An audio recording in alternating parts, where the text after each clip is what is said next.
السلام علیکم ورحمۃ اللہ وبرکاتہ۔ بسم اللہ الرحمن الرحیم۔ ایمان کی مٹھاس کیسے حاصل ہوگی؟ سنن ترمذی حدیث نمبر 2624۔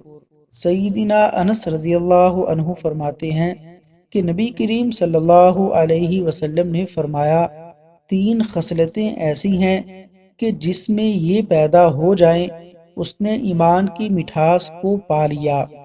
اول یہ کہ اللہ اور اس کا رسول اس کے نزدیک سب سے زیادہ محبوب بن جائیں۔ دوسرے یہ کہ وہ کسی انسان سے محض اللہ کی رضا کے لیے محبت رکھے۔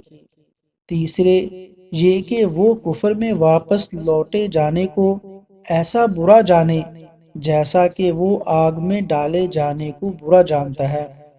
اللہ تبارک و تعالیٰ سے دعا ہے کہ اللہ تعالیٰ عمل کی توفیق عطا فرمائے، آمین۔